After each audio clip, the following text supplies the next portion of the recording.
Une fois de plus, donc, on se trouve à Natania, dans un endroit qui, grâce à Dieu, ne cesse de grandir et se développer, se renforcer, grâce à, entre autres, à l'initiative bénie de Florence Saadoun et de toutes celles qui l'accompagnent. Et on vous souhaite vraiment toutes les bénédictions, une très très grande réussite dans cette entreprise de diffusion de la Torah toutes les semaines et plus encore. Voilà, on est en pleine parachiote de l'exil et la sortie d'exil. Parashat Bo, on commence à sortir maintenant de Mitzraïm. Et j'ai consacré toute la semaine en français et en hébreu. Derech Agav, celles qui comprennent l'hébreu, j'ai pas un site, mais un YouTube aussi, Al Shem Harav Chaim Dinovitch, avec plus de 1000 cours. Et ça, il ne faut pas l'enregistrer, mais les cours en français, c'est rien par rapport aux cours en hébreu, vous le savez toutes. Donc celles qui comprennent l'hébreu, je vous invite véritablement à écouter les cours en hébreu, parce que c'est une dimension qui n'a rien à voir avec le français. Et donc j'ai passé toute ma semaine finalement à parler d'un sujet dont je voudrais reparler avec vous. Peut-être certains ont entendu mon dernier cours sur le site en français sur l'exil. Oui et non? Oui, bon, oui, non, bon, peu importe. En tout cas, je vais reprendre un sujet dont j'ai beaucoup parlé cette semaine en français, en hébreu. Je vais essayer de l'aborder un petit peu différemment, parce que comme la Torah est éternelle, il est absolument impossible de se répéter. On n'est pas à l'université, on ne va pas répéter 10 fois les mêmes choses. On essaye à chaque fois de trouver un point nouveau, une hitratchut, un renouvellement, même si le thème global reste le même. Je n'ai pas encore dit de quoi on va parler. On va parler de l'exil aujourd'hui, mais d'une manière, à mon sens, très nouvelle, très différente de ce qu'on a l'habitude d'entendre généralement sur la cause, la raison profonde, première, véritable de tous les exils. D'abord, quand je parle de tous les exils, je voudrais revenir sur un point important. Tel que nos maîtres l'expliquent, on a l'habitude, malheureusement, de croire que seul le peuple juif est en exil. Il est vrai que, vous savez, on existe depuis 4000 ans. Sur 4000 ans d'histoire, vous savez plus ou moins combien de temps on a vécu sur notre terre? 2000 ans? Non. 1500 ans, et encore 1000 ans tous ensemble, et les 500 dernières années, 99% des Juifs n'étaient pas revenus de Babylonie. Donc une minorité était revenue en Israël avec Ezra, ce qu'on appelle la période du deuxième temple. Ce qui veut dire qu'en vérité, toutes les tribus ensemble, nous avons vécu sur notre terre depuis 4000 ans, que 1000 ans. On a 3000 ans d'exil. Ça veut dire que les 3/4 de notre histoire, c'est pas sur notre terre. Ça aussi, c'est important de se le rappeler. Ce qui veut dire que l'histoire du peuple juif, finalement, c'est l'histoire de l'exil. Mais comme on le sait, l'exil véritable n'est pas que géographique. L'exil véritable, il est d'abord en nous, intérieur, comme on va l'expliquer. Je ne sais pas qui je suis, pourquoi j'existe, quelle est ma mission, d'où je viens, où je vais. Cette obscurité qui est en nous, qui nous empêche finalement de mener une vie qui a un sens, de savoir pourquoi je suis là. Alors évidemment, la plupart d'entre nous faisons des choses extraordinaires. Mais malgré tout, quelqu'un, après un certain âge, peut faire le bilan de sa vie et dire « Moi, je sais pourquoi j'ai été créé. Je suis sûr d'avoir réalisé ma mission. » La grande majorité, au moins si on est honnête, c'est sûr que non. Parce qu'on ne sait pas vraiment. Et donc, nos maîtres expliquent que la différence entre Israël et les nations, c'est qu'en vérité, l'humanité tout entière est en exil, comme on va le voir depuis la faute de Adam. La différence entre eux et nous, c'est que chez eux, l'exil est uniquement intérieur, pas géographique. Parce que les Chinois sont sur leur terre depuis 5000 ans. Ils n'ont jamais bougé. Les Français depuis les Gaulois, peu importe. Mais en vérité, c'est beaucoup plus grave de n'avoir un exil qu'intérieur que extérieur. Pourquoi? Parce que nous, au moins, le fait que géographiquement, on est en exil, c'est ce qui nous permet de nous rappeler constamment qu'on est, en exil. Parce que l'exil extérieur est révélateur de l'exil intérieure. Mais les nations qui, elles, ne sont en exil qu'intérieurement, c'est-à-dire elles sont complètement perdues, il suffit de voir ce qui se passe depuis des millénaires, et aujourd'hui plus que jamais. Est-ce qu'il y a un peuple sur terre, une nation sur terre, qui peut dire « moi je sais pourquoi j'existe » Évidemment que non. Et donc toute l'humanité est en exil, mais comme eux n'ont pas un exil géographique, ils ne savent pas qu'ils sont en exil, et ils nous voient nous uniquement comme le peuple de l'exil. Et ils ne se rendent pas compte qu'en vérité, comprenez bien ce que je vais dire, en vérité Hachem nous a fait un cadeau incroyable de nous mettre aussi dans un exil géographique. Parce que comme ça on vit l'exil et on sait qu'on est en exil. Mais quand tu ne le vis pas parce qu'il est à l'intérieur de toi, tu peux vivre dans l'illusion de croire que non, ben tout va bien, et tu ne te rends pas compte que finalement tu as raté ta vie. Et donc, merci Hachem de nous avoir mis en exil, parce que c'est ce qui nous a aussi permis de pouvoir revenir sur notre terre, car on n'a jamais oublié qui nous étions. Donc, on a l'habitude de parler de l'exil, et encore une fois, c'est pour ça que cette introduction minuscule était importante. C'est pas qu'Israël qui est en exil, c'est l'humanité tout entière qui est en exil. Parce que personne ne sait qui il est, où il est. Quelle est la première parole que Dieu va adresser à Adam après la faute? La première parole, qu'est-ce qu'il lui dit? Ayeka, où es-tu? Où es-tu? Et comment qu'on commence à Tisha B'Av, la Megillat Tisha B'Av? Echa, Ayeka. Ayeka, où es-tu? Est-ce que tu sais où tu es? À ce moment-là commence l'exil. L'exil de l'humanité tout entière, puisque Adam est Kolel, non seulement le peuple juif, mais les 70 nations. Où est l'homme?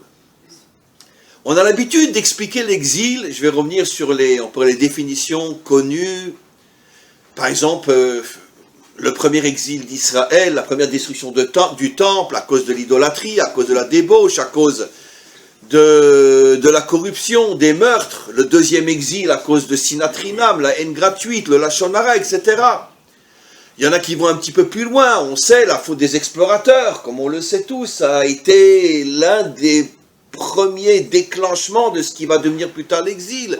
On va un petit peu plus loin. Il y en a qui disent que c'est la vente de Yosef qui nous a fait descendre en Égypte, et puis de là après tous les autres.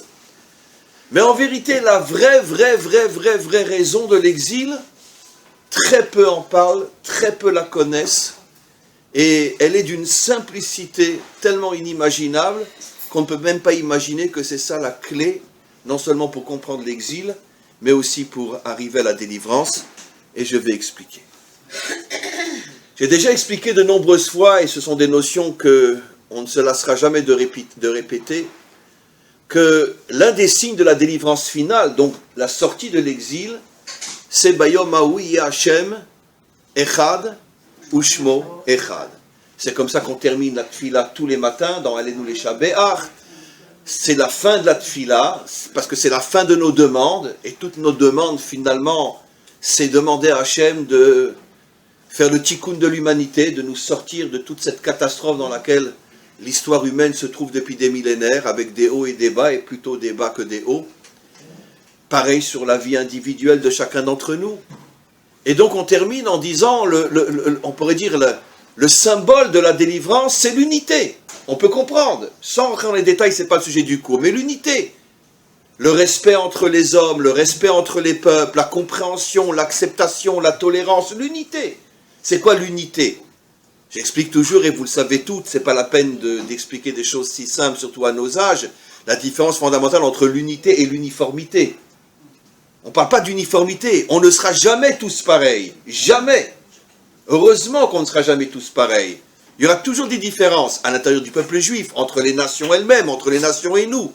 Mais l'unité, c'est-à-dire le respect de la différence, le respect de l'autre. Accepter que son chemin, même s'il est différent du mien, est un chemin important aussi. Et donc arriver à unir toutes les différences, exactement comme dans un puzzle. Dans un puzzle, chaque partie du puzzle est très différente de l'autre. Mais c'est seulement quand tu as réuni toutes les parties différentes que tu obtiens la grande image. Sinon, tu ne sais pas de quoi parle le puzzle. Exactement de la même manière, quand on arrivera à réunir toutes les différences, tous les chemins différents dans le monde, à l'intérieur du peuple juif, à l'extérieur du peuple juif, on aura la grande image, c'est-à-dire qu'on aura véritablement la véritable identité de Dieu. C'est pour ça qu'il est dit, en ce temps, son nom sera un. Traduit dans un langage moderne, c'est quoi le nom? C'est quoi le nom? Traduisez-moi ça en bon français. Le nom, c'est quoi? L'identité, bravo. L'identité, qui tu es. C'est pas le nom seulement, je m'appelle Chaim. Le nom, qu'est-ce que tu fais? Tu es marié, tu n'es pas marié, tu es juif, tu n'es pas juif, tu es un homme, tu es une femme, où tu travailles, qu'est-ce que tu fais? Le nom, c'est l'identité. Qui tu es? Qui tu es? Et donc, en ce temps, Dieu sera un. Et son nom sera un. Ça veut dire que pour savoir vraiment qui est Dieu, pour ne plus sombrer dans l'idolâtrie, dans tous les fantasmes et toutes les fausses religions, pour savoir qui il est véritablement, on a besoin d'un monde uni. Et regardons maintenant, mes amis, où et comment, d'une manière absolument fabuleuse, le mot Echad, qui fait donc allusion à la délivrance finale, est rapporté 3 fois dans le récit de la création. 3 fois. À la fin du premier jour, il y a une erreur grammaticale colossale, car normalement, le premier jour aurait dû se terminer par l'expression Vayere Vayivoker, Yom. Non, c'est ce qui est dit, c'est une grave faute. Qu'est-ce qui est dit? Yom Rishon aurait dû dire, puisque après c'est marqué Yom Sheni, Yom Shlishi. Si aujourd'hui vous faites un devoir dans une classe en Israël et que vous énumérez des choses et que vous dites Echad, Sheni, Shlishi, le maître va vous dire erreur. S'il y a Sheni, Shlishi, Revi'i, le premier s'appelle Rishon. Voilà, donc il y a une erreur grammaticale. Or c'est clair que le bon Dieu sait parler l'hébreu. Donc pourquoi il fait une erreur? Parce que bien sûr la Torah n'est pas un livre d'histoire, la Torah est un livre de messages. La Torah veut nous livrer un message. Et donc elle termine le premier jour en disant Vayi Erev Vayivoker Yom Echad. On expliquera dans quelques instants. C'est la première fois que le mot Echad apparaît dès le premier jour dans la Torah. Quand apparaît-il la deuxième fois? Le deuxième jour. Quand Hachem dit Yikavu Amayim le Makom Echad. Que toutes les eaux se rassemblent au même endroit pour qu'apparaisse la terre. Là aussi, il y a une erreur, pas grammaticale, mais une erreur, on pourrait dire, historique. Parce que toutes les eaux ne sont pas au même endroit. On a la mer Méditerranée, on a la mer Rouge, on a la mer Pacifique, qui est pacifique que ça d'ailleurs. Elle est pacifique du tout. C'est là-bas que sont tous les tsunamis. Mais on a plusieurs mers, d'accord? Donc ça veut dire les Makom Echad. Là aussi, il y a un message. Il ne faut pas le prendre à la lettre. La Torah n'est pas un livre d'histoire-géographie. Donc ça veut dire quoi? Que toutes les eaux se rassemblent et Makom Echad. On va expliquer. Et la troisième et dernière fois où le mot Echad est marqué dans la Torah, dans le récit de la création, c'est au sujet de qui? Et toujours Acharon, Acharon, Chaviv, c'est-à-dire c'est la dernière fois où l'expression est dite que là, ça révèle le sens de toutes les autres expressions. Acharon, Acharon, Chaviv. Où et quand est dit pour la troisième et dernière fois le mot Echad dans le récit de la création? La création de l'homme, mais plus précisément, la réussite du couple. D'accord? Ben oui. Alors le verset commence très très mal pour nous à nos âges. Alors toutes les belles-mères, vous fermez vos oreilles, et les mamans aussi, d'accord? Puisque qu'est-ce que dit le verset? Alken ya'azov ish et aviv ve'et imo. L'expression est très forte. Un homme doit abandonner ses parents, d'accord? Vedavak beishto, il doit se coller à sa femme. Vehiyu le basar echad, et ils ne seront qu'un seul être. Un être echad. Donc, il serait temps à nos âges de comprendre que si on veut que nos enfants aient le shlom bayit, qu'on leur foute la paix. D'accord? Qu'on leur foute la paix. Très bien. Qu'on ferme la porte et qu'on les laisse tranquilles. Débrouillez-vous sans nous. Parce que le mot est très dur, la Azov. Alors que dans les 10 commandements, c'est marqué Kabed, honore ton père et ta mère, et là la Torah nous dit abandonne-les. Parce qu'on le sait tous à nos âges. D'accord? À 20, 30, 40, 50%, 60, 70, 80, 90, 100%. Les problèmes dans le couple, c'est très souvent parce que les parents, ils sont trop présents. D'accord? Ils sont trop présents. Bon, mais ce n'est pas le sujet. Simplement, puisqu'on en parle, j'en parle. Donc, être capable de savoir tenir sa distance. D'accord? Très bien. En tous les cas, la troisième fois, ça c'est ce qui nous intéresse, où le mot Echad est dit dans le récit de la création, c'est au sujet de l'unité entre l'homme et la femme. Et de là, on comprend quelque chose de fou, si on prend le temps de comprendre ce qui est marqué. Ça veut dire que finalement, la délivrance finale dépend de l'unité entre l'homme et la femme. Dans un français habituel, la réussite dans le couple. Qu'on me arrête, ou quel rapport entre la délivrance, le Mashiach et la réussite dans le couple. Oui, on va y arriver. Vous allez voir qu'on cherche le Mashiach partout, sauf là où on devrait le chercher. On investit je ne sais quoi pour faire venir le Mashiach, mais certainement pas dans le seul endroit où l'investissement va où il l'amener, dans le couple. Alors maintenant, essayons de reprendre les trois Echad. Le premier Echad, Vayi Erev, Vayi Voker, Yom Echad. Comme il s'agit d'un verset, vous imaginez que les explications sont infinies. Je n'en choisirai qu'une parmi des milliards. Et encore des milliards, c'est peu. Parce qu'il s'agit d'un verset. La sagesse d'Hachem est infinie, donc chaque verset est infini. Mais une des explications, Vayi Erev, Vayi Voker, Yom Echad. Nos maîtres expliquent, le soir et le matin font allusion à la vie de chacun d'entre nous en tant qu'individu et la vie des peuples et nations. Il y a des moments d'obscurité, des moments de lumière, des moments où tout va bien et des moments où tout va mal. Et dès le premier jour de la création, le maître du monde nous apprend la chose suivante. Je t'ai mis dans ce monde pour que tu arrives à unir le bien et le mal, l'obscurité et la lumière. C'est pour ça que je t'ai mis dans ce monde. Parce que sinon je t'aurais laissé dans les mondes d'en haut, qui ne sont que lumière. Je te fais descendre dans un monde où tu vas traverser des difficultés, des épreuves, des obscurités, parfois même des souffrances, des maladies et autres. Mais tu n'auras pas que ça. Tu auras aussi de très bons moments. Et fais en sorte que ces deux moments soient Echad. Ça veut dire que tu es une telle émouna que tu ressens au plus profond de toi que même l'obscurité en vérité cache une lumière inimaginable. C'est un des plus grands secrets que le Baal HaTanya rapporte dans le Tanya. J'ai déjà rapporté, je pense, ici de nombreuses fois, où il explique qu'est-ce que c'est l'obscurité en vérité. Il donne un exemple dans la vie de tous les jours. Si quelqu'un, tout d'un coup, tu allumes devant lui une lumière trop forte, il est ébloui et donc ça l'aveugle. Et qu'est-ce qu'il va crier? Je vois rien, je vois rien, je vois rien. Je suis dans le noir total. Mais ceux qui sont à l'extérieur, ils disent, mais il n'est pas dans le noir total, il est dans une lumière inimaginable. Mais lui, il est dans le noir. Le Baal HaTanya nous apprend que chaque épreuve cache une lumière tellement grande que sur le moment, elle nous éblouit. Mais dans le monde à venir, on aura les réceptacles pour capter cette lumière. Et on se rendra compte que toute la lumière visible qu'on a eue dans ce monde était de l'ombre par rapport à la lumière qui se cachait dans les épreuves.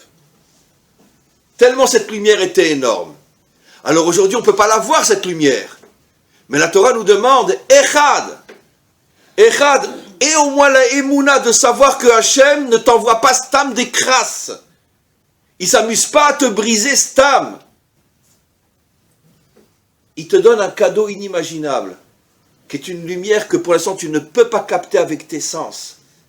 Mais quand un jour cette lumière va se dévoiler, tu te rendras compte, mais qui je suis pour mériter une lumière pareille? Mais pourquoi tu m'as fait un truc pareil, Hachem? Je n'aurais jamais imaginé dire que moi j'ai chialé pendant des années avec ce que tu m'as fait. Et aujourd'hui, je ne sais pas, il me faudra des millénaires pour te remercier de ce que tu m'as fait. Tellement cette lumière est grande. Cette émouna, on peut la voir. J'ai déjà rapporté dans mes cours cette histoire extraordinaire qui pour moi est la plus belle histoire que j'ai entendue dans ma vie, et peut-être la clé de tout ce que je suis aujourd'hui. Je l'ai entendu cette histoire il y a plus de 30 ans. C'était juste après la Shoah. Un rabbi qui était arrivé à sortir il avait laissé une femme et 11 enfants, comme le rabbi de Tzantz d'ailleurs, aussi une femme et 11 enfants, l'ancien rabbi de Tzantz, celui qui a créé l'Aniado. Et il est arrivé à s'échapper, etc. Il est arrivé en pleine guerre à Jérusalem. Et sa chassidoute a pris un coup inimaginable, et 2/3 de ces chassidim ont été exterminés, c'était des Polonais pendant la Shoah. Et un de ses plus proches chassids est arrivé lui aussi à s'en sortir, sauf que lui il a fait Auschwitz, il a perdu sa femme, ses enfants, etc. Et après la guerre, il se retrouve à Jérusalem. Une histoire vraie. Et donc, ils les reçoivent ce qu'on appelle en yéchidout, en privé, et le chassid s'assoit devant son rabbi, et ils se regardent. En quelques échanges de regards, c'est 6 ans de catastrophe qui circulent. Personne ne peut parler. Et au bout d'un moment, le rabbi tape sur la table, et il dit cette phrase qui est la clé, on pourrait dire, de l'âme juive authentique. Il dit la chose suivante. Pour celui qui a la émouna, il n'y a pas de question. Pour celui qui n'a pas la émouna, il n'y a pas de réponse. Cette phrase-là, retenez-la. C'est la clé de la vie authentique. Pour celui qui a la émouna, il n'y a pas de question. La émouna est au-dessus de toutes les questions et des réponses. Celui qui n'a pas la émouna, de toute façon, il n'aura jamais de réponse. Ça, c'est Vaï Erev, Vaï Voker, Yom Echad.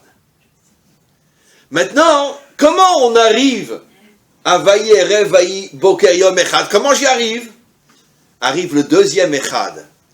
Yikavu Amayim, les Makom Echad. Mais toutes les eaux au même endroit, Makom Echad, à l'endroit de l'unité. Vous savez tous, et toutes, excusez-moi, que nos maîtres nous disent que partout dans la Torah, l'eau fait allusion à quoi? À la Torah. En Maïm et la Torah. De la même manière que l'eau c'est la vie, la Torah c'est la vie. On va le voir dans quelques instants. La Torah s'appelle Etz Achayim, Torah Trayim, Torah de vie, l'arbre de la vie. Très bien.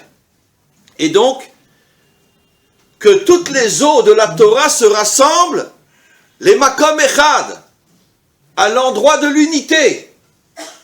Mais le problème c'est quoi? Il est où l'endroit de l'unité? Viens voir le troisième Echad. Vehiyu les Bassar Echad. Si le couple arrive à faire rentrer la Torah en lui, et si l'un et l'autre comprennent que l'essentiel de la Torah doit se trouver chez eux, comme on va le voir, c'est quoi l'essentiel de la Torah? Je ne parle pas uniquement de la connaissance, on va voir tout le contraire, je parle du vécu. Que s'ils arrivent à faire rentrer les eaux de la Torah, les Makom Echad, parce que c'est eux le Makom Echad, on a le premier Echad, le deuxième Echad, le troisième Echad. Si le couple comprend que les eaux de vie dont ils ont besoin pour se construire, c'est eux le Makom Echad, que toute la Torah que l'un et l'autre étudient, pas forcément ensemble, mais que cette Torah se réalise dans le couple, à ce moment-là, Bayom Haouhi Hashem Echad. C'est comme ça qu'on amène la délivrance. Et croyez-moi, c'est facile à dire, mais trouvez-moi 1, 2, 3 dans chaque génération qui l'ont compris, ça fait longtemps que le Mashiach serait là. Parce qu'on cherche le Mashiach partout, sauf au bon endroit. Partout, sauf au bon endroit. Et maintenant, je vais expliquer pourquoi. Revenons à la faute d'Adam Arishon. N'oublions pas que la faute d'Adam Arishon, disent nos maîtres, tout ce que je dis, c'est dans le Midrash, pour l'instant. Midrash Rabbah, pour celles qui veulent voir, disent que l'origine de l'exil du monde, c'est la faute d'Adam Arishon. Pourquoi? Tout de suite après la faute, qu'est-ce qu'il est dit? Veigaresh otam migan Eden. Il les a chassés du Gan Eden. Et c'est à comprendre dans les deux sens, comme on va le voir. Il les a chassés du Gan Eden. Mais en hébreu, vous savez que le génie de l'hébreu, c'est que chaque phrase peut être comprise de différentes manières. Veigaresh otam, dans le sens que eux-mêmes se sont séparés, divorcés. En ce sens que pendant, comme on va le voir tout à l'heure, pendant 130 ans, ils n'étaient plus ensemble. Pendant 130 ans, ils n'étaient plus ensemble. Nos maîtres disent dans le Midrash Rabbah que l'exil a commencé, l'exil de l'humanité a commencé après la faute, Veigaresh otam, mi Gan Eden, vegam beinehem. Le girouche était par rapport au Gan Eden et entre eux aussi. 130 ans de séparation. On verra pourquoi le mystère du chiffre 130 dans quelques instants, vous allez voir, c'est fabuleux. 130 ans de séparation. Et ils ne seront plus jamais revenus au Gan Eden. Alors essayons de comprendre à notre niveau, c'est-à-dire à un niveau que l'on va pouvoir comprendre et intégrer. Parce qu'évidemment, on peut expliquer la faute de Adam Arishon d'une manière telle qu'on va s'envoler. Mais si on s'envole, on n'a plus rien. parce que ce qu'il faut, c'est une Torah sur terre, pas une Torah dans le ciel. Loba Shamaim I, dit la Torah elle-même. Je ne suis pas dans le ciel, je suis sur terre. Donc, ils sont de comprendre la faute de Adam d'une manière qui, en 2020, va nous parler. Puisque c'est ça le devoir, dans chaque génération, d'étudier la Torah d'une manière qui parle à ce moment précis, à cette génération, à l'endroit où elle est. C'est ça la vraie Torah. Et donc, il y a deux arbres. Etz Achayim et Etz Adaat. Traduit en bon français, l'arbre de la vie, en meilleur français, l'arbre du vécu, et l'arbre de la connaissance. Hachem dit à Adam, ne t'approche pas de l'arbre de la connaissance, parce que la connaissance, ça tue. Ben oui, si tu manges, tu meurs. Ah, la connaissance, ça tue? Non, moi je suis professeur je suis un grand rave. Bon, ben, heureusement j'ai la connaissance que j'ai. C'est mon métier, c'est ce qui me permet de manger. Donc ça veut dire quoi? La connaissance, elle tue. Etz Adaat, la connaissance tue. Et c'est quoi l'arbre de la vie qui, lui, te donne la vie? C'est quoi? Alors on y va. Pourquoi la connaissance tue? Il y a un plus extraordinaire dans la connaissance, bien évidemment. Évidemment qu'il faut savoir. Mais il y a un inconvénient énorme dans la connaissance. Je vais vous expliquer. C'est que si je suis un homme qui est attiré par la connaissance, par exemple dans la Torah, j'apprends. D'accord. Ou bien dans la science, ou peu importe. Une connaissance authentique. Mais c'est marqué Da'at dans la Torah. Da'at, c'est la vraie connaissance. Da'at. La Torah ne joue pas sur les mots. On ne parle pas Chas Veshalom que c'était l'arbre de l'idolâtrie.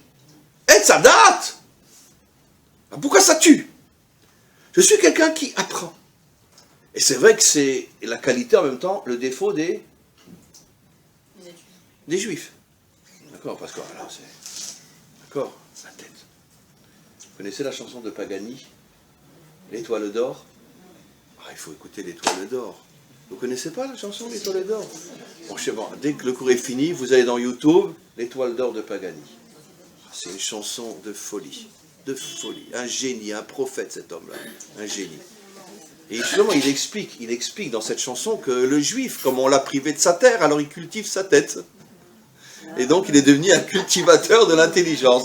Il faut écouter cette chanson, vous allez pleurer. C'est une chanson incroyable, quoi. À nos âges, on ne connaît pas cette chanson.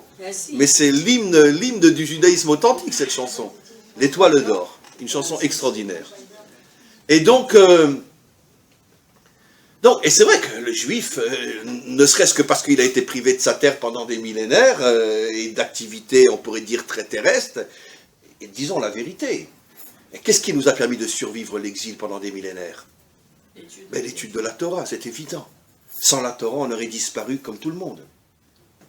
Parce que la Torah nous a toujours portés, supportés, et de nouvelles découvertes. Vous savez que c'est absolument incroyable.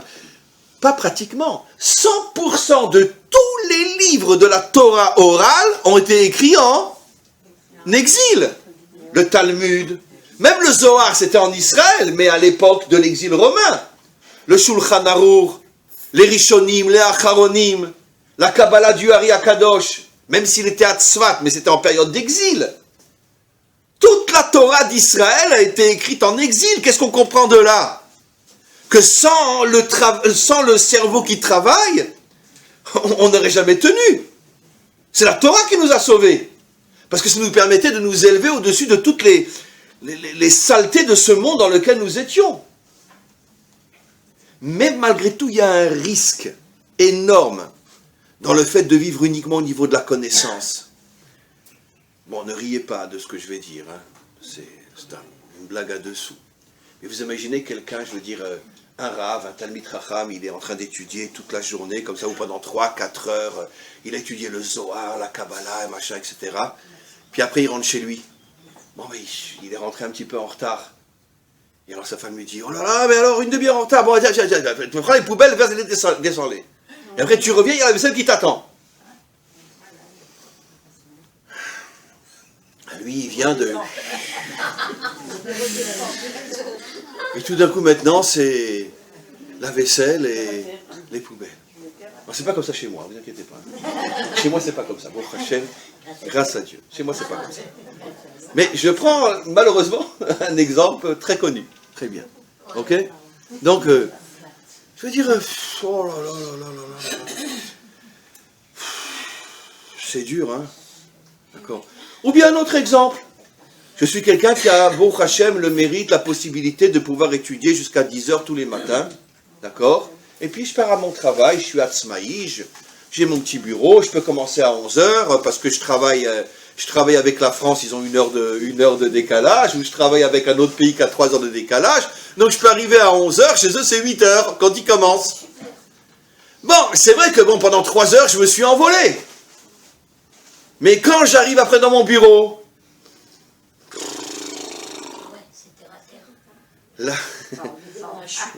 la chute est terrible. Terrible la chute. Ce qui fait que finalement, ce monde, heureusement que j'ai la Torah pour m'enfuir de temps en temps. Oh, qu'est-ce que je viens de dire? Quoi? La Torah pour t'enfuir? Je ne te rends même pas compte ce que tu dis, Chaim. La Torah pour t'enfuir? Ah là, ça commence à être dangereux, là. Ben oui, que ce monde est insupportable. Heureusement que j'ai la Torah, parce que comme ça, j'ai un moment où... je m'échappe. C'est un kiff. Très bien. Et puis après, si ça continue comme ça, la Torah peut être remplacée par autre chose, qui va être quoi? Ou dans les boîtes de nuit, etc. C'est le même principe. À partir du moment où la Torah devient une manière de m'enfuir pour reprendre des forces et supporter après de rentrer chez moi ou de rentrer dans mon bureau, eh bien attention, parce que tu ouvres la porte à la fuite et tu vas te rendre compte que finalement l'un des plus grands maîtres de tous les temps, il s'appelait comment? Le plus grand maître de tous les temps, il s'appelait comment? Non, vous n'allez pas deviner. C'est mes blagues à dessous, c'est pas grave. Comment il s'appelait? Il s'appelait Marx. La religion, c'est l'opium des peuples. Il a compris quelque chose d'extraordinaire. Il a compris que très souvent la religion c'était une fuite. Ça veut dire que finalement ce monde il est tellement insupportable qu'on a besoin de quelque chose de très très fort pour nous faire rêver. Qui l'a compris mieux que les Français grâce à leur proverbe? L'espoir fait vivre. Le Mashiach va venir. Mais l'espoir fait vivre. Je ne dis pas que le Mashiach ne va pas venir, Chas v'Shalom. Mais ça dépend comment tu le vis que le Mashiach va venir. Est-ce que c'est pour donner de l'espoir, pour supporter ta femme ou ton bureau? Ou bien c'est parce que vraiment tu y crois? Et on va voir quel est le test pour savoir si tu y crois vraiment. Alors maintenant, on va revenir à l'arbre de la vie. C'est quoi l'arbre de la vie? Nos maîtres nous révèlent ça. Sortez vos mouchoirs et pleurez. Parce que nos maîtres révèlent des choses qui sont tellement incroyables que moi, ça fait des décennies que je le sais. À chaque fois que je le redis, j'ai envie de pleurer. Je dis, mais d'où ils avaient une telle sagesse authentique? Il y a un verset qui dit, qui est rapporté par nos maîtres, Re'eh Chaim, tu veux voir la vie? Imaïcha, avec ton épouse. Alors donc, ça veut dire que c'est exactement le contraire. Je suis en train d'étudier, et puis j'ai dit 2 heures j'étudie. Ah bon, Hachem, c'est fini, je rentre chez moi, super, je vais pouvoir descendre les poubelles, faire la vaisselle, être avec ma femme, c'est extraordinaire. Super. Nos maîtres disent, Re'eh Chaim im Aisha. La seule avec laquelle tu vas pouvoir vivre dans ce monde, c'est pas avec ta Torah si elle est déconnectée de ce monde. C'est pas avec ton Rav s'il te déconnecte de ce monde. C'est pas avec tes mathématiques, ta physique, ta scie, ton truc, ton informatique. Si c'est uniquement une forme de plaisir personnel, je suis un grand informaticien, Non. Le seul endroit où tu es vivant dans ce monde, Re'eh Chaim im Aisha. Tu n'es vivant qu'avec ta femme. Le reste, c'est de l'opium. Ou ce n'est plus de l'opium, si tu sais que le seul moment où tu es vivant, c'est quand tu es avec ta femme.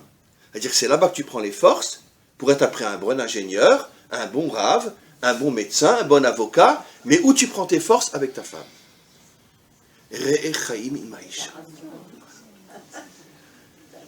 Le problème, c'est que qu'est-ce que ça a été la faute d'Adam Arishon?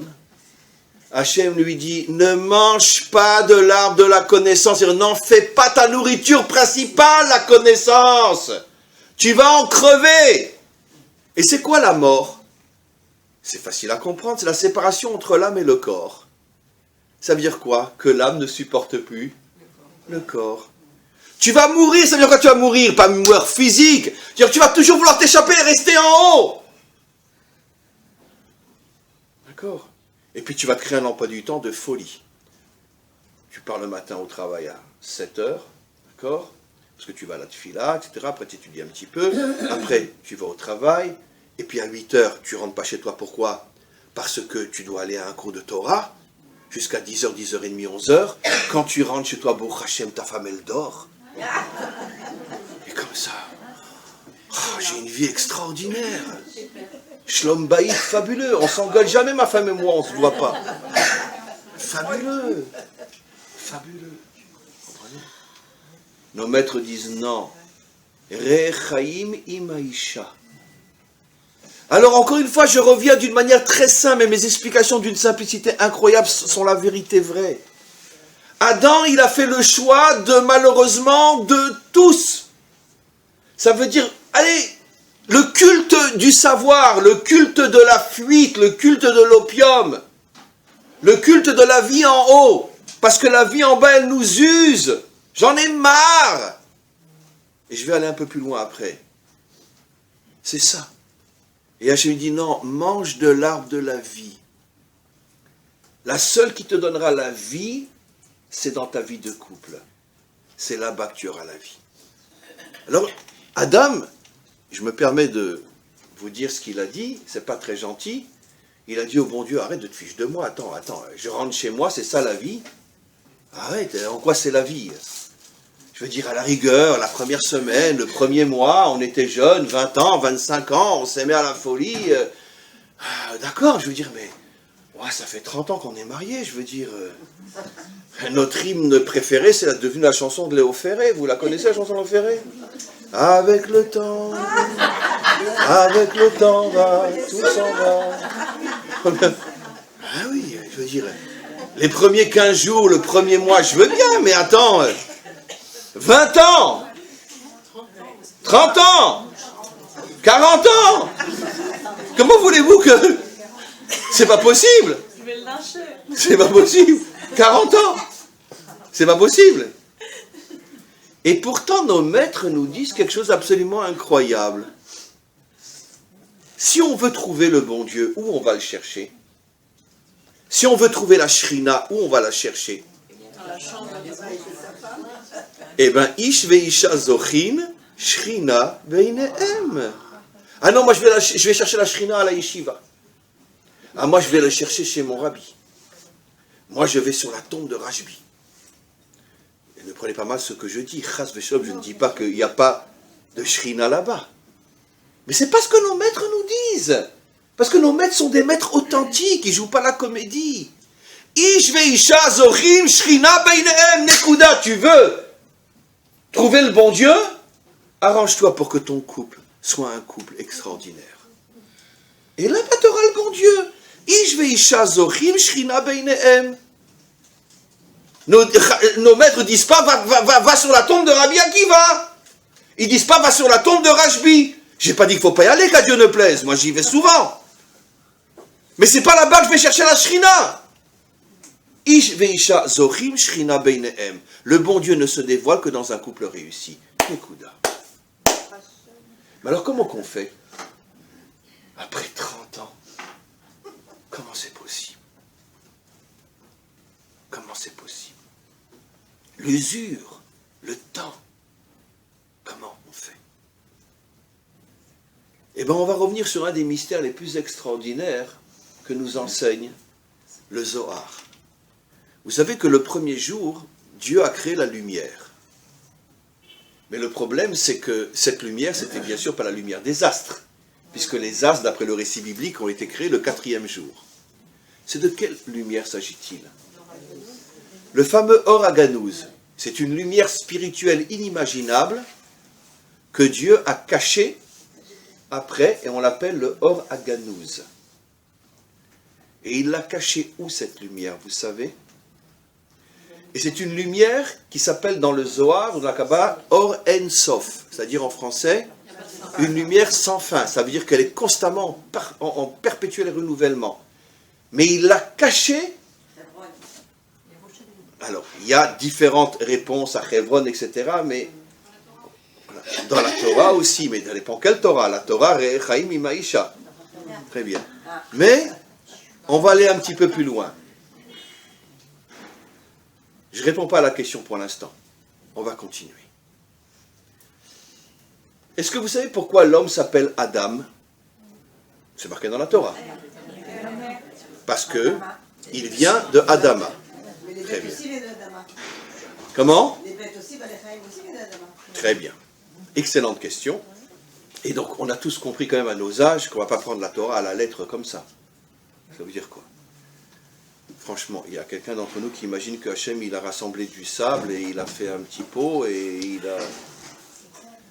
Je veux dire. Évidemment que ce ne sont que des codes et des métaphores. Alors, l'un des décodages, très simple, très humain, très clair, pourquoi l'homme s'appelle Adam, Milachon Adama? Parce que pour pouvoir réellement savoir qui tu es, ton identité en tant que Adam, tu as besoin d'être accroché à l'endroit qui te correspond. Et c'est ça le secret de l'exil. Quand on n'est plus sur notre terre, on perd complètement notre identité juive. On la perd. Et la Torah est remplacée par une religion qui s'appelle comment? Le judaïsme. Le judaïsme. C'est une religion, ça n'a rien à voir avec la Torah. Rien à voir. C'est pour ça qu'on en fera même après du judéo-christianisme. Ouais. J'irai pas plus loin. Le judaïsme est la religion des Juifs en exil. Mais en Eretz Israël, notre religion s'appelle la Torah. Ça n'a rien à voir avec le judaïsme.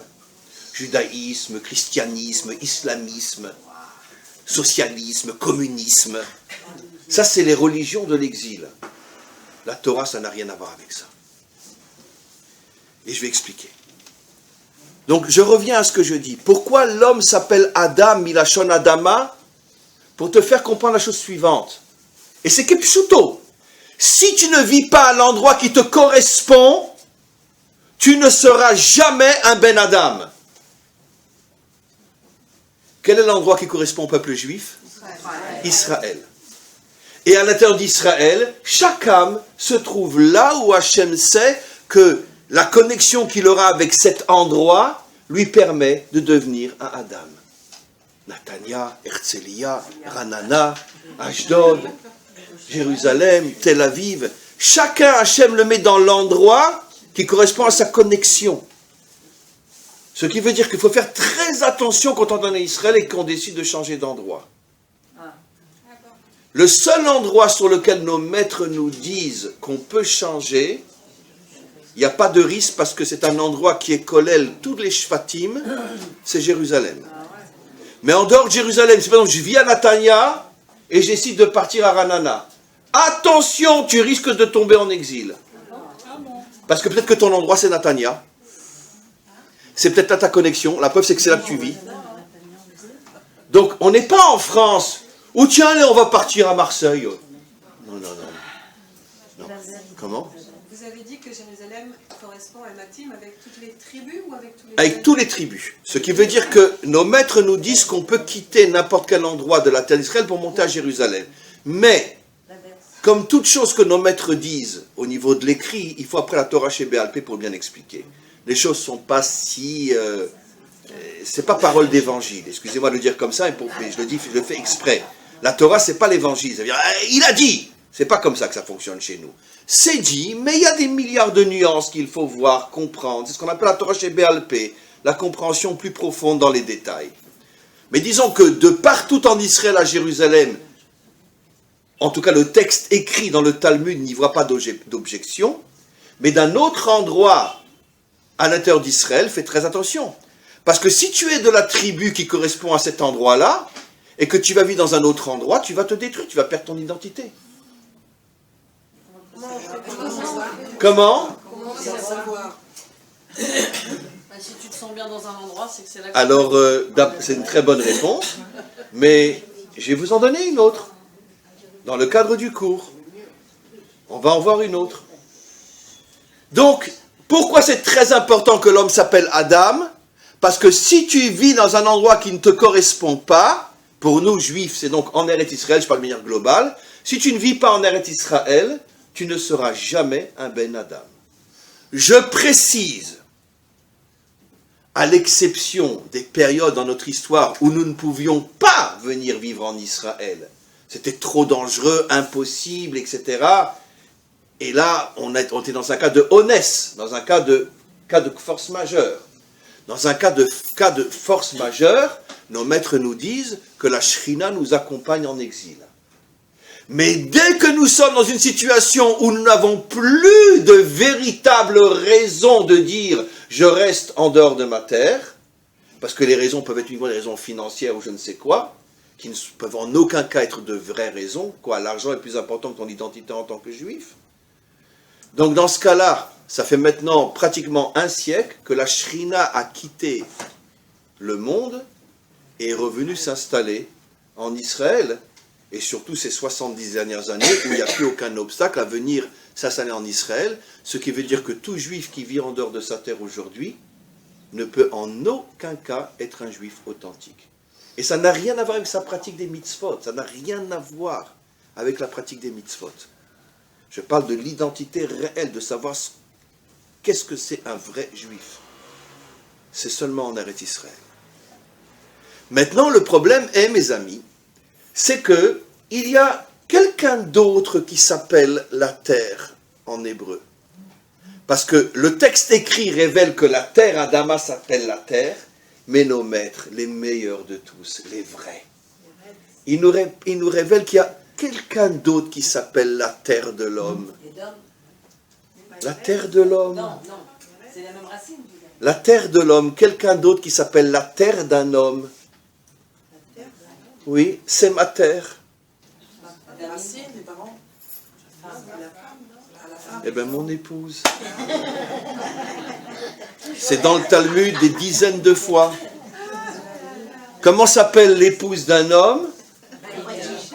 Alors, ça c'est en français, la moitié, l'âme sœur c'est du français.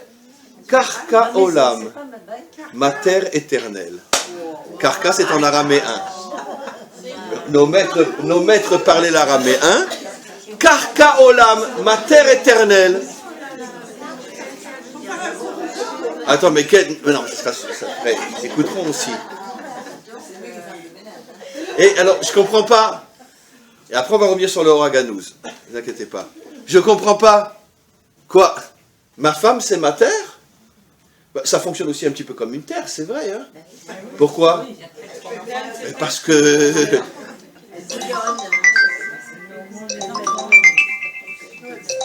la même manière que la terre produit de la nourriture, comme on va le voir, comme on va le voir, non, il faut raccrocher. Non, il faut raccrocher. Voilà. Comme on va le voir. Mais du coup, ça a dû couper son truc. Ah, il faut lui donner. Alors, donne-lui, il est tout au fond, son mari là-bas. Son futur mari.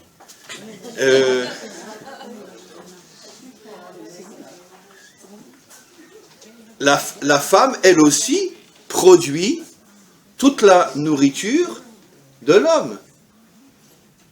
Non, je ne parle pas d'aujourd'hui où les hommes sont à la cuisine et c'est les femmes qui travaillent. Je parle pas. Je parle même à l'époque où la femme est à la cuisine et les hommes travaillent. Qu'est-ce que disent nos maîtres ? Et on va en reparler dans quelques instants. En abracha metsuya betor beito shel ha'adam ela besrut ishto. Et là, on va le développer dans quelques instants. La bénédiction ne se trouve dans la maison d'un homme que par le mérite de sa femme. Vous l'avez déjà écouté des milliers de fois, cette remarque que je vais refaire maintenant, parce que moi je m'en lâche jamais. Vous imaginez, j'ai une chèvre d'informatique. Je suis quelqu'un de pratiquant, ma femme a 6 gosses, elle est à la maison, elle éduque les gosses. Donc elle ne travaille pas. Moi j'ai une grosse société d'informatique, je ramène en salaire 50 000 euros par mois.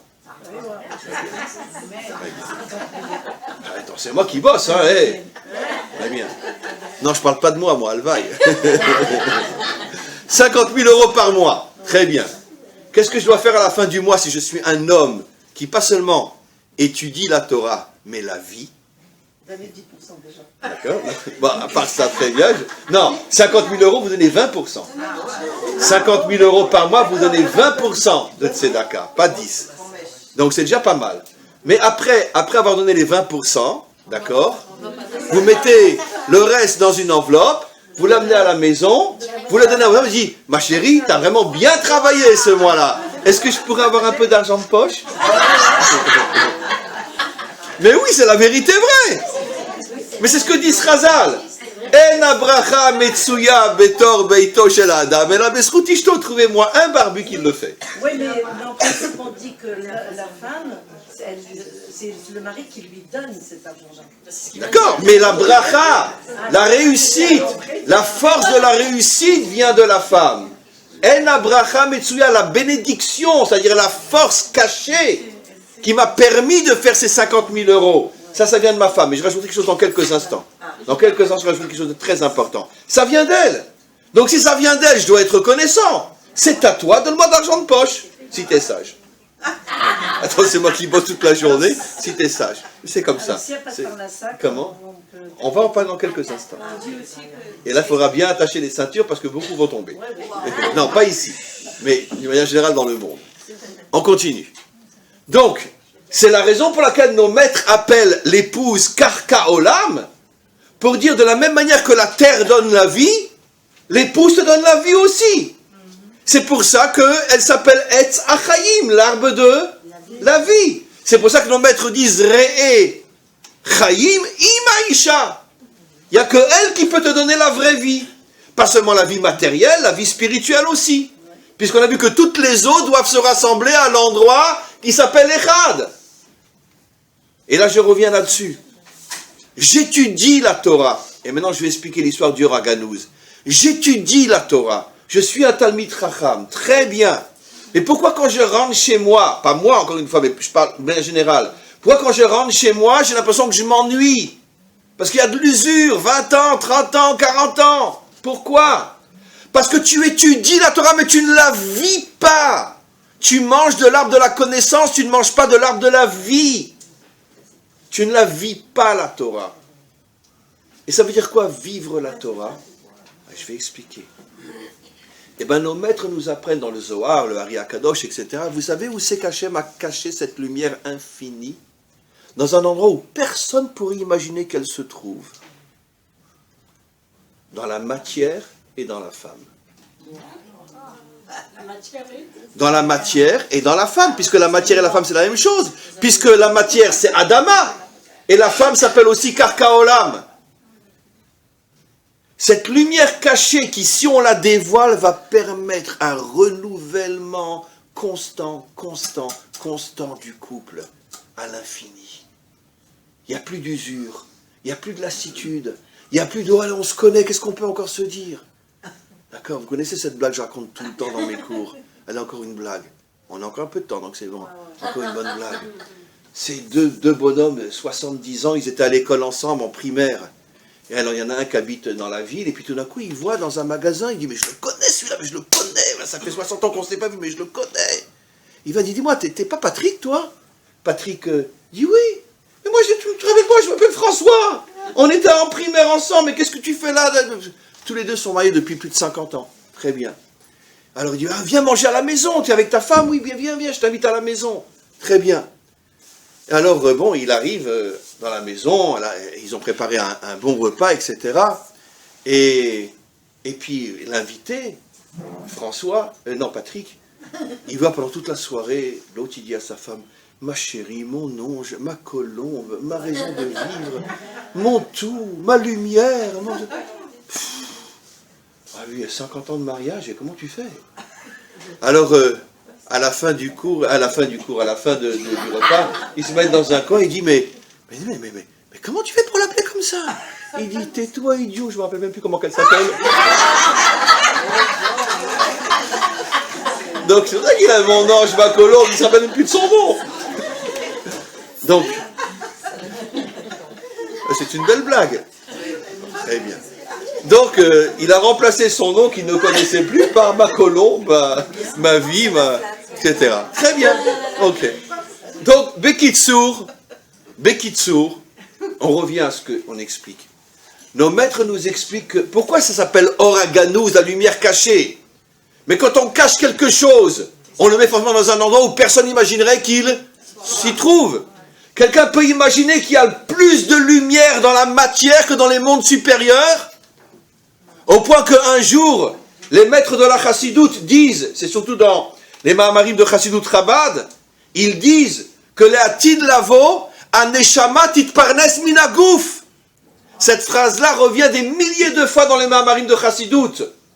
Que dans le monde à venir, c'est l'âme qui recevra sa nourriture du corps. Mais enfin, mais qui c'est qui peut prendre ça au sérieux? Le corps? Parce que quand la lumière qui est cachée dans le corps va se dévoiler, on se rendra compte que la lumière du premier jour était cachée dans le corps, et que dans le corps se cache une lumière qui est des milliards de fois plus puissante que celle de l'âme. Au point que Leatid Lavo, Aneshama Titparnes Minagouf, que l'âme se nourrira du corps. Et, étendu d'une manière générale, le monde se nourrira de la lumière qui se dévoilera de l'intérieur même de la matière, et l'homme se nourrira de la lumière qui se dévoile à l'intérieur de son épouse, qui fait qu'au bout de 50 ans de mariage, ils se diront l'un à l'autre, qu'est-ce que c'était nul notre mariage, les premières semaines, les premiers mois. Aujourd'hui, qu'est-ce qu'on kiffe après 50 ans? Tu te rappelles comment on était nuls quand on s'est marié? Vraiment. Aujourd'hui, 100 ans de mariage, mais qu'est-ce qu'on kiffe? Mais oui. Pourquoi? Parce que quand le Or En Sof va se dévoiler, le couple est en perpétuel renouvellement. Perpétuel renouvellement. J'avais connu à l'époque, il y a au moins 40 ans, j'avais connu quelqu'un en France. C'était, je ne sais pas ceux qui l'ont connu à Nice, M. Pardo. Non, c'était quelqu'un de grand. Et le bonhomme, il avait 80 ans à peu près, lui et sa femme. Et toujours, quand il était dans une réception, machin comme ça, on le voyait. Il disait « Où est ma Kala? Où est ma Kala ?»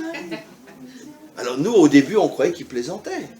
C'était stable pour se montrer. Bon, c'était pas le style, parce que c'était un homme authentique. Puis on s'est rendu compte que c'était un couple de folie. Ils avaient 80 années, les bonhommes. Ça faisait 60 ans qu'ils étaient mariés. Il l'appelait Makala. Il avait découvert le Oraganouz. Ils arrivaient à se renouveler constamment. Il n'y a pas de lassitude, il n'y a pas d'usure, il n'y a pas du déjà-vu. Constamment. C'est ça le secret du Oraganouz. Donc maintenant on comprend pourquoi la Torah nous dit Re'e Chaim im Haisha.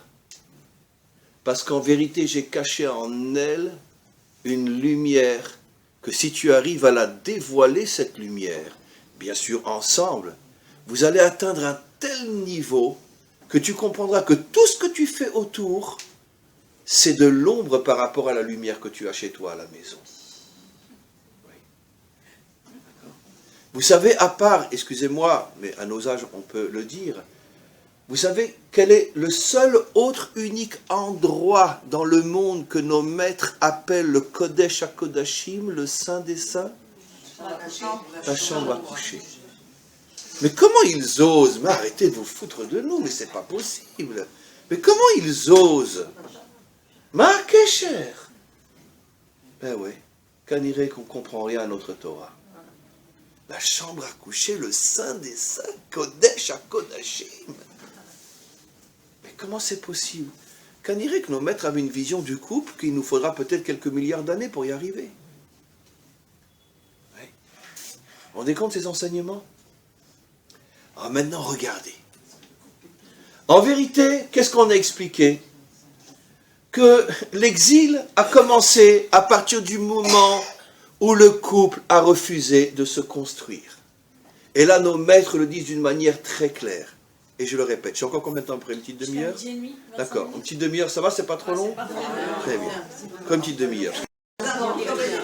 Nos maîtres expliquent comment se fait-il que Chava s'est retrouvée avec le Nachash. Maintenant, il faut savoir que nos maîtres disent, même dans le Talmud, ne parlons pas du Zohar, que le Nachash n'était pas un serpent. Évidemment, c'est des codes. Le Nachash, c'était un tombeur hollywoodien. C'est pas de moi, c'est dans le Talmud. Un beau mec, mais alors, je veux dire, les yeux bleus, blondinet, comme ça, musclé. Ah non, c'est le Talmud qui le dit. Pourquoi on l'appelle le Nachash? Parce qu'il est venu comme un serpent, sans faire de bruit. Ah, d'accord. Mais un séducteur de folie, le bonhomme. C'est pas un humain comme nous, mais une créature qui avait une forme humaine, le Talmud explicite dans Sanhédrin, et qui était d'une beauté inimaginable. Maintenant, je peux dire quelque chose qui va vous embêter? Pour comprendre, pour séduire Chava, c'est pas de la gnognotte. Je vais expliquer pourquoi. Parce que nos maîtres nous disent, si vous avez des tlounotes, comment on dit tlounotes en français? Des plaintes, c'est pas contre moi, c'est contre le maître du monde. C'est lui qui l'a dit, c'est pas moi. D'accord. Il dit, toutes les femmes de toutes les générations, par rapport à Sarah, sont comme une guenon par rapport à une femme. Et Sarah est comme une guenon par rapport à Chava. Bon, c'est le bon Dieu qui l'a dit, on peut ne pas être d'accord.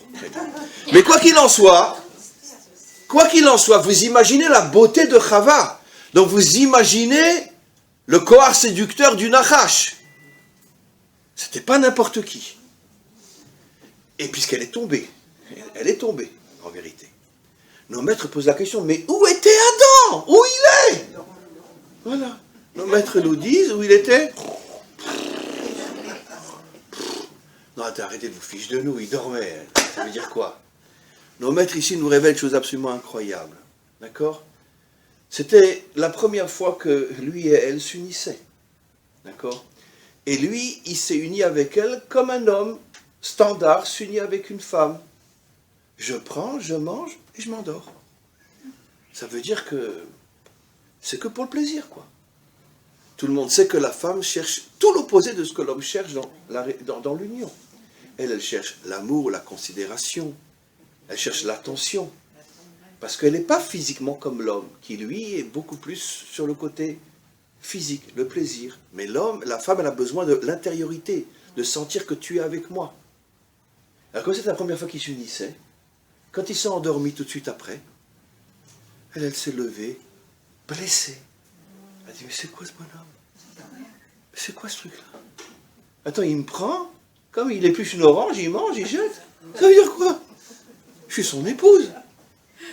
Et donc, elle s'est levée, et lui dormait. Elle est partie, tout d'un coup est arrivé l'Hollywoodien. Qu'est-ce que vous faites, madame? D'accord. Et hop, et lui, il a su comment lui parler, mais il ne lui a pas parlé de son physique, il lui a dit, vous avez l'air intelligente, vous avez l'air d'être une femme profonde. Oh, il me parle comme j'ai envie d'entendre. Mon mari, il dort et lui, il me dit tout ce que j'ai envie d'entendre. Il m'a dit, je suis une femme profonde, une femme intelligente. Il m'a même pas dit que j'étais belle. Ah, il cherche le vrai. Et c'est comme ça qu'elle est tombée. Bekitsour, le premier couple a été brisé. Pourquoi? Parce que ni l'un ni l'autre n'ont cherché dans l'autre la shrina. L'homme, il a pris que le corps. Et la femme, elle s'est fait avoir par un serpent. Et donc c'est comme ça que le premier couple a été brisé, et c'est comme ça que l'exil a commencé. Veigar et Shotam, l'exil de l'humanité. Parce que quand il n'y a plus de couple, il n'y a plus de peuple, il n'y a plus de nation. D'où je le sais, quand Hachem dira à Abraham que par toi seront bénis tous les peuples, qu'est-ce qu'il lui dit? Venivrechu becha kol mishpechot ha'adama. Les peuples sont appelés famille. Pourquoi Mishpechot Adama? Pour te faire comprendre que s'il n'y a pas de famille, il n'y a pas de peuple. Pourquoi le dernier grand combat de la conspiration mondiale des puissants aujourd'hui, c'est de détruire la famille, de détruire le couple? Pourquoi aujourd'hui on fait des enfants sans mari, ou on fait des enfants entre hommes ou entre femmes, ou peu importe? Pourquoi aujourd'hui on fait des enfants sans se marier? Pourquoi? Parce que l'idéologie qui est derrière, c'est détruire les familles. Car si tu détruis les familles, tu détruis les peuples. Et si tu détruis les peuples, tu transformeras l'humanité tout entière en esclaves. Et c'est ça le grand complot mondial qu'il y a aujourd'hui au niveau des puissants. C'est pour ça qu'ils mélangent les peuples, ils détruisent les familles. On est dans une situation catastrophique. Et le but visé de nous transformer en esclaves, car un homme qui n'a plus de famille, il ne pourra jamais savoir qui il est. Et donc si en plus on lui remplit son frigidaire, et on lui donne tout ce dont il a besoin, Facebook, machin, etc., Instagram, où il pourra se montrer qu'il est beau, machin, etc., c'est fini. Et qui va dominer le monde? Quelques milliers de familles qui vont nous transformer en esclaves. C'est pour ça que Hachem lui dit Venivrechu becha kol mishpechot ha'adama. S'il n'y a pas de famille, il n'y a pas d'homme, il n'y a pas de femme, il n'y a pas de famille, il n'y a plus de nation. Et donc c'est ce que le Nachash a voulu faire. Le premier idéologue de la destruction de la famille, ça a été le Nachash.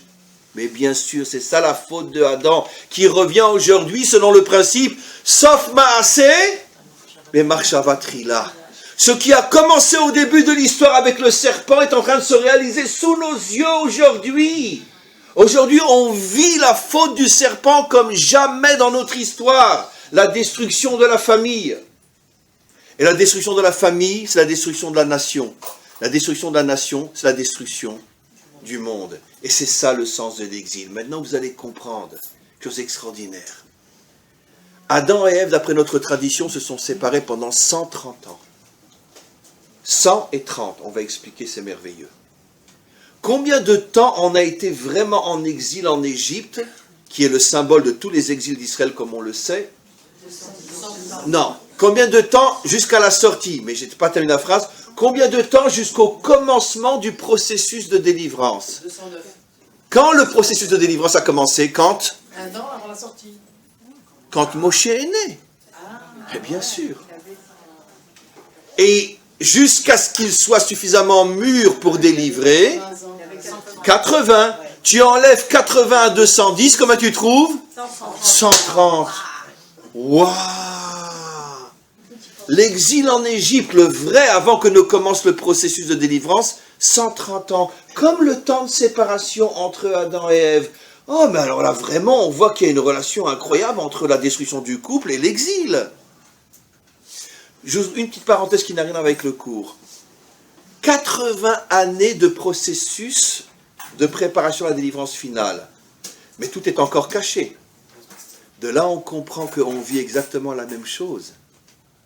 Le processus de la délivrance, nous, a commencé il y a peut-être un siècle et demi. On voit encore rien. Mais la délivrance, c'est pas seulement quand tout le monde voit. La délivrance, c'est quand le processus commence et que la majorité ne le voit pas encore. Comme à l'époque de Moshe. Moshe est né, le processus de la délivrance. Regardez ce que dit Rashi. Les astrologues ont dit à Pharaon, le libérateur va naître. Ils l'appellent déjà le libérateur, le Goël, au moment de sa naissance. Parce que eux ont vu que ça y est, le processus commence. Maintenant, pendant 80 années, les Juifs vont encore terriblement souffrir. Mais le processus a commencé. Et nous aussi, on doit savoir par rapport à notre époque. C'est juste une parenthèse. La délivrance, c'est pas seulement quand le Mashiach va venir. Ça, c'est la fin de la délivrance. La délivrance commence depuis que nous avons commencé à revenir sur notre terre, il y a 150 ans, 200 ans. C'est là que le processus, à plus forte raison, en 48, quand on a eu l'indépendance. Bien sûr. Quelle est la plus grande fête aujourd'hui du calendrier juif? Ne me jetez pas de tomates à la figure. C'est Yom Ha'atzmaut, bien sûr. Mais je n'ai pas dit qu'il faut faire Yom Ha'atzmaut comme, allez, on va aller faire un halaïch. Mais Yom Ha'atzmaut, c'est un jour, mais si on a cette reconnaissance à l'égard d'Hachem, merci Hachem de nous avoir ramenés sur notre terre. Merci Hachem d'être la génération qui participe au processus de la délivrance. Yom Ha'atzmaut doit être pour nous l'un des jours les plus importants de l'année aujourd'hui. Mais le vivre d'une manière religieuse, d'une manière avec la émouna, avec la foi, d'une manière spirituelle le vivre, pas uniquement aller s'amuser, aller faire un laèche dans la campagne. C'est bien de faire un laèche, c'est bon, mais c'est pas que ça. Mais Yom Ha'atzmaut est un jour fondamental aujourd'hui. Fondamental. Parce que c'est le signe qu'on est en plein processus de délivrance. Et c'est ce qui s'est passé à la sortie d'Égypte. 80 années d'obscurité, mais le processus avait déjà commencé. Bref, il nous reste un quart d'heure. 130 ans 130 ans. Pourquoi 130 ans de séparation entre Adam et Chava, 130 ans d'exil noir, complètement noir, sans commencement de processus de délivrance en Égypte, pour bien nous faire comprendre que l'exil est la conséquence directe de la destruction de la famille, et surtout du couple. Mais pourquoi 130? Alors là, merveilleux. Dans le chiffre 130, il y a deux chiffres importants, 100 et 30. Le chiffre 100 fait allusion à la bénédiction, et le chiffre 30 fait allusion à la royauté. Combien de bénédictions doit-on arriver à faire tous les jours? 100. Ah, tiens. Comment? Si elle peut, oui. C'est plus difficile parce qu'elle a moins de prières que l'homme. Voilà. Voilà.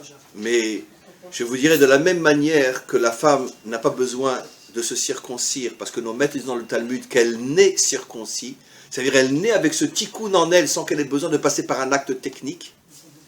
De la même manière qu'une femme fait moins de mitzvot qu'un homme parce qu'elle porte la lumière des mitzvot en elle, elle n'a pas besoin de faire autant de brachot qu'un homme parce qu'elle porte la bénédiction en elle, et on va revenir là-dessus.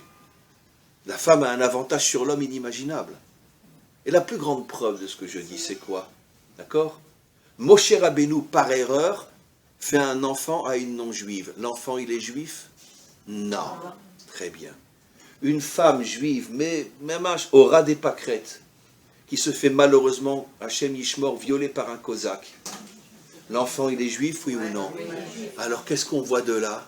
Vous imaginez la lumière qu'il y a dans une femme, qui n'a même pas dans Moshe Rabbeinu? Il n'est pas foutu de transmettre sa yahadout à son enfant, et une simple femme, oui? Donc, arrêtons.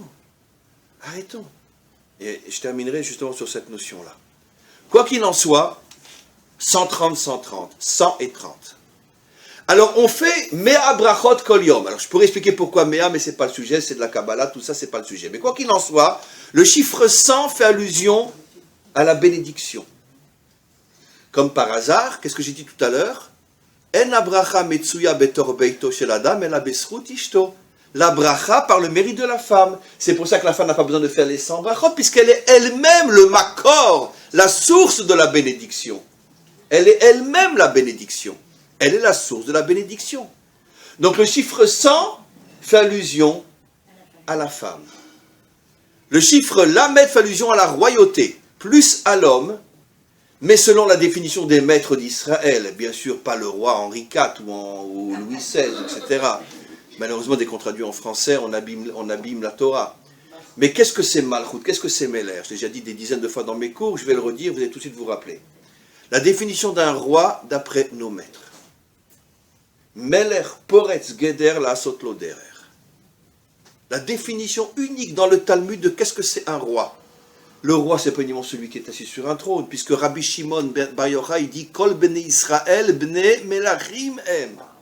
On est tous des rois, on a tous la sphira de Malchut en nous. C'est quoi la définition d'un roi? Celui qui, quand il est face à un obstacle, il fonce et il défonce. Voilà. C'est ça un roi. Celui que rien n'arrête, celui qu'on ne peut pas ni arrêter, ni lui faire peur, ni le mettre à genoux. Tu as un obstacle, tu fonces et tu défonces. C'est la nature du roi. Maintenant, c'est quoi le secret du 130? Par quel mérite l'homme va être un vrai homme? Par quel mérite il va... Ah oui, je n'ai pas expliqué, excusez-moi. Pourquoi le chiffre 30 fait allusion à la Malchut?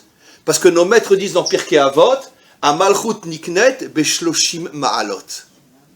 La Malchut s'acquiert par le chiffre 30. Il y a des explications, je ne peux pas tout expliquer. Mais le chiffre 30 est lié à la Malchut. A Malchut niknet beshloshim ma'alot. Donc le chiffre 30 fait allusion à la Malchut. Maintenant, c'est évident que qu'est-ce que d'une certaine manière, je ne dis pas que, mais qu'est-ce que d'une certaine manière une épouse recherche dans le mari? Quelqu'un de responsable, d'entreprenant, de fonceur, de défenseur. D'accord? Moi, je ne peux pas, j'ai 6 gosses, je suis à la maison, d'accord, mais allez, toi, ouvre les portes, défonce. Mais par quel mérite l'homme va être un roi? Par le mérite du kouf, la bracha. La bracha que la femme donne à son mari, c'est de faire de lui un roi. Et comment la femme peut faire de lui un roi? Mais c'est facile. Qu'est-ce qui fait d'un homme un roi? C'est le fait qu'il a sur sa tête une... Et qui est appelée couronne dans la Torah? La femme. Eshet Chayil Ateret Baala. Vous voyez comment tout se tient? Il n'y a pas plus scientifique que la Torah elle-même. Toutes les sciences de ce monde n'arrivent même pas à l'ombre de la précision de la Torah. Puisque ce qui fait de moi un roi, c'est la couronne que j'ai sur la tête. Qui est appelée ma couronne? Eshet Chayil Ateret Baala, c'est la couronne de son mari. Et donc, elle donne le kouf, qui est la bracha, de faire de lui un fonceur et un défonceur. De là, on va voir deux choses. Parce que pour l'instant, qu'est-ce qu'on n'en a pas mis sur la femme? Vous allez sortir de là, pas par les escaliers, par la fenêtre, en volant, comme ça. Je peux vous descendre un petit peu maintenant? Très bien. Ok, très bien. Maintenant, vous allez comprendre, imaginez-vous, d'accord, bon, je vais le dire de manière un petit peu crue, mais mon intention n'est que de faire du bien.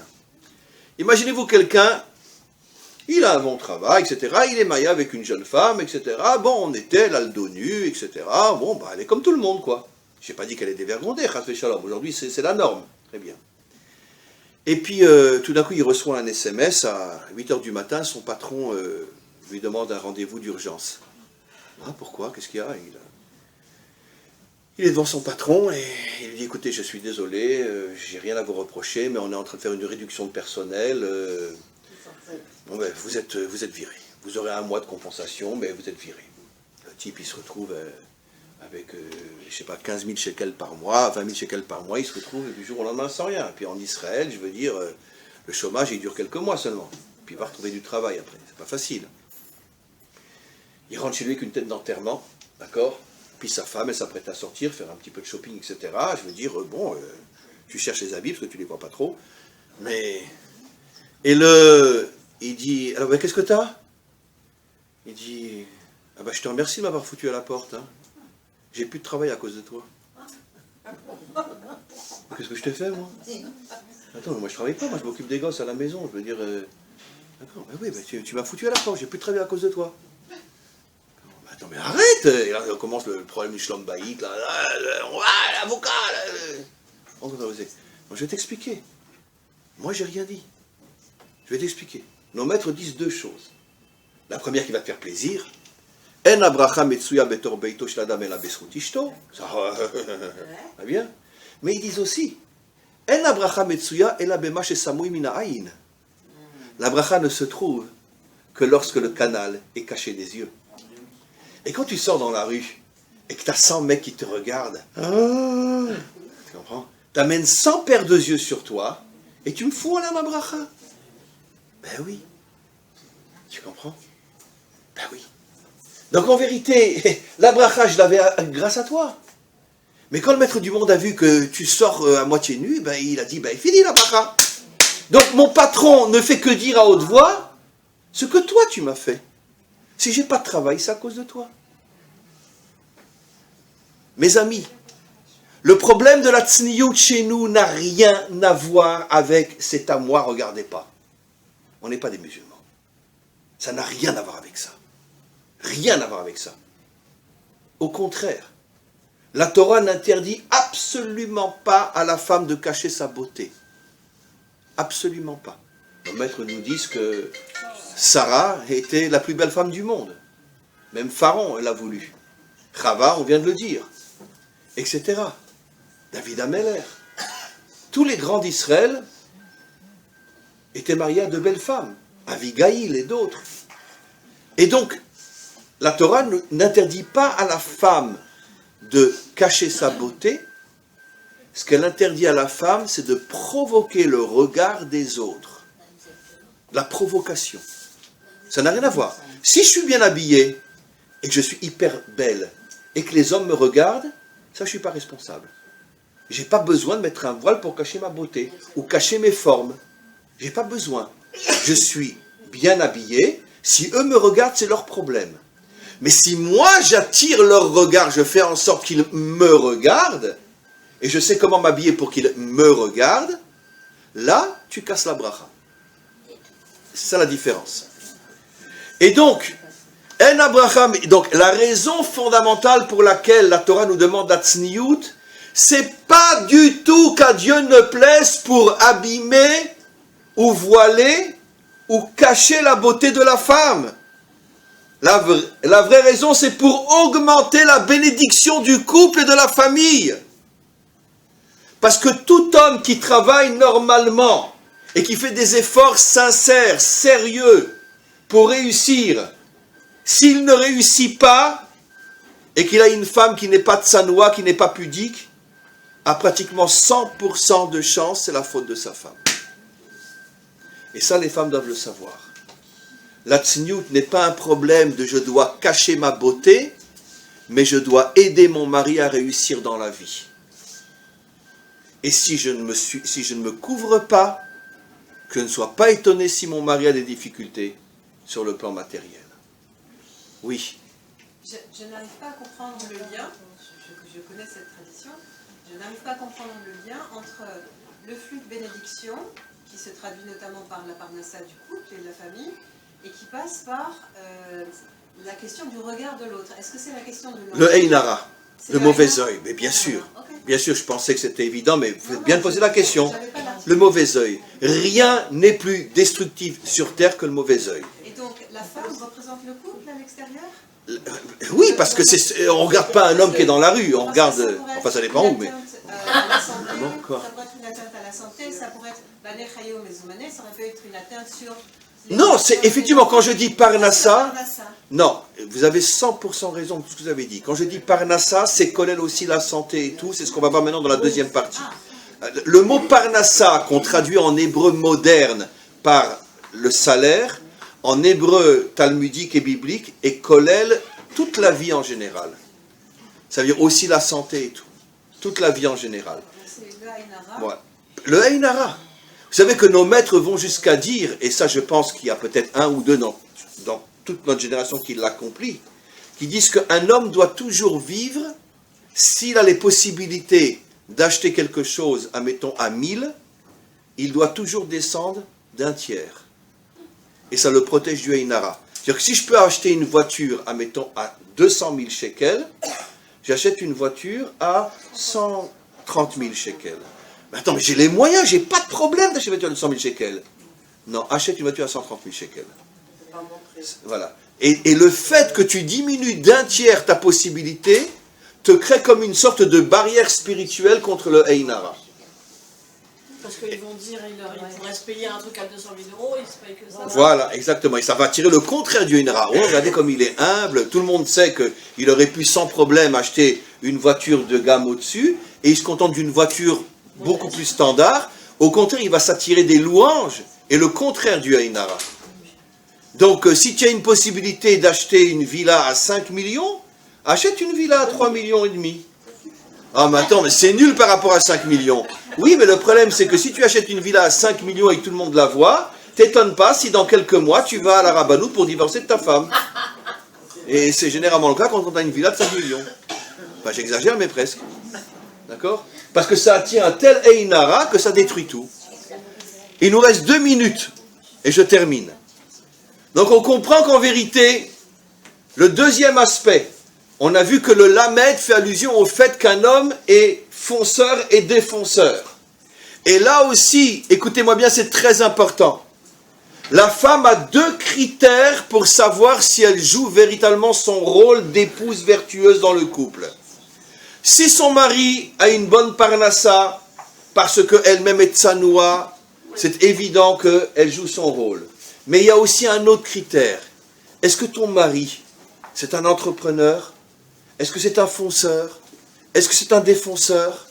Est-ce que tu vois que ton mari sait prendre des responsabilités, se mettre en avance, faire des choses qui des fois le mettent en danger, mais il le fait parce qu'il pense qu'il peut au contraire avoir de grands profits de ça? Oui ou non? Ou ton mari c'est un petit mouton qui frôle les murs? Sache que si ton mari c'est un petit mouton qui frôle les murs, ne lui dis pas « Oh, t'as vu, mais t'es nul ». c'est toi qui es responsable. Parce que si véritablement tu lui as apporté la bracha, alors il aurait le lamed. Toi tu as le kouf et lui il a le lamed. Mais on commence par le kouf, kal. Ce qui veut dire qu'en vérité, mes amis, on a passé 1h30 à effectivement adresser une louange à la femme comme je pense rarement on le fait. Mais je rajoute que c'est pas seulement une louange gratuite, c'est une responsabilité. La femme a à l'égard de son mari une responsabilité inimaginable. Sa réussite dans tous les domaines de la vie dépend en grande partie du canal caché que la femme construit à travers lequel la bénédiction va passer. Be'ezrat Hashem, et je termine. Sachez, vous l'avez toutes compris, arrêtons de chercher midi à 14h. Arrêtons d'investir dans des choses qui n'amèneront rien et ne feront rien avancer. Le seul et unique endroit dans lequel nous devons investir le meilleur de nous-mêmes, si vraiment nous voulons la venue du Mashiach, c'est la réussite de notre couple. Amen. Vechen Yeratzon. J'ai juste que vous avez dit que Sarah, elle a fauté parce que son mari dormait. Chava, oui. Chava. Elle était trop blessée, elle n'a pas supporté. D'accord. Donc est-ce que c'est pas ça qui l'a amené à ne pas apporter la bracha à son mari? Oui, bien sûr. Alors donc, si elle était de loin, qu'elle avait tout fait. Oui, mais le serpent était d'une force inimaginable.